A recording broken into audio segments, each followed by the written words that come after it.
What is up, Ghost Squad? Welcome back to the channel for another video. Today we're going to be talking about how you can improve your aim in Valorant. Stay tuned.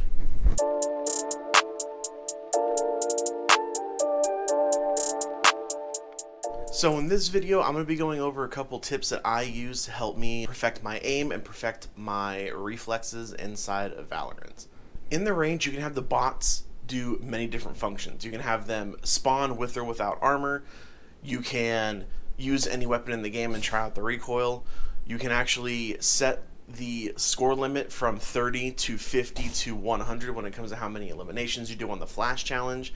You can have the bots spawn in and strafe, or you can just have the bots spawn and stand there and you can work on your flick shots. So there are a few functions that you can do inside of the training, but I feel like it's too limited. And the reason why I say this is because you have other programs out there like Kovacs and Counter-Strike that have better aim training and also better reflex training than what Valorant has. Me personally, I use Counter-Strike for all of my aim training just because I know what the potential is for me going into Counter-Strike and using one of their aim trainers, using a bot trainer or reflex training. I just know that I will get better over time if I use those because it is a better system than what Valorant has. So I'm actually going to be going over the 3 maps that I used to help increase my performance inside of Valorant.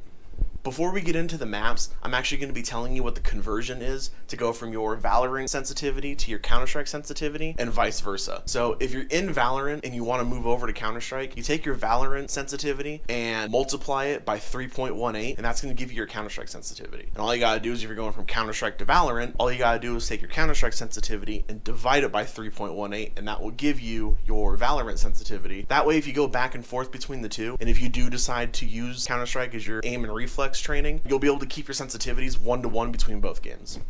The first map is Crash's Crosshair Generator version 3. This map is pretty self-explanatory because everyone knows that in Valorant you can customize your crosshair to be as large or as small as you want it to. And for the most part, most of the players on Valorant want a smaller crosshair just because they've played Counter-Strike in the past or they came from Counter-Strike. So they're used to having a smaller crosshair that they made in Counter-Strike. Now, this map will allow you to customize your crosshair, and then at that point you can take a snapshot of it or do whatever you have to remember what it is and replicate it onto Valorant, and you'll have the exact same crosshair on both games.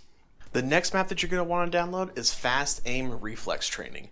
The reason why I prefer this map is because the bots, in my opinion, have a more natural move to them. If you look at the bots inside the range in Valorant, it doesn't feel how a normal player would move. This map, you literally spawn in the middle of the map and bots just come at you and they strafe, they jump up on boxes. It's just a more natural feeling to what players would actually do. So it actually helps you with flick shots, it helps you with tracing on players, it helps you to snap on players. So that's one of the reasons why I use it. And the final map is Training Aim CSGO 2. This map is going to be really big for you guys. It takes the range inside Valorant and just expands it to more on what you can do. This is also going to help with your target acquisition, and it's also going to help you with tracing, with snapshots, quick reflexes. You can actually set the target sizes to be either bigger if you're a new FPS player or smaller if you aren't new and you want a little bit more of a challenge and you want to improve your precision aiming. This is the best map for you to use. The next tip that I'm going to be giving you guys is probably the most helpful and the most impactful that I can give you to help you with your performance inside of Valorant. And that tip is called Crosshair Placement.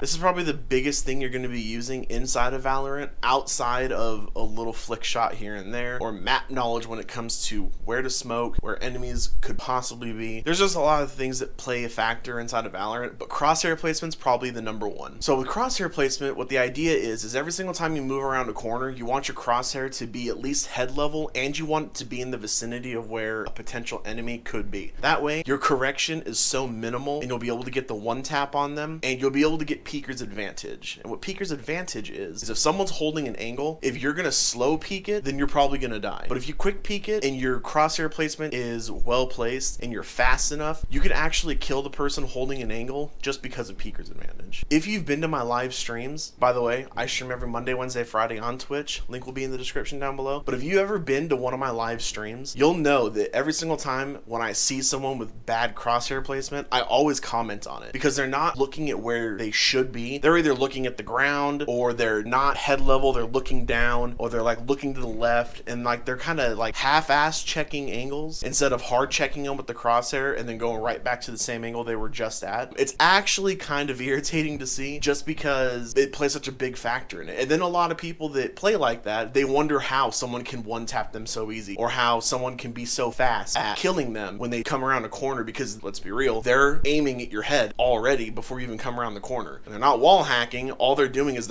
they know that this is where the head's going to be and this is where my crosshair needs to be. And if it's even off just a little bit, it's a little tiny correction, as opposed to if you're looking over here and you're coming around the corner and the guy's, let's say, way over here and your crosshair is here, you have to swing so far and hope that it's precise enough to get on the head, or you stop on them, that by the time you swing, you're already dead.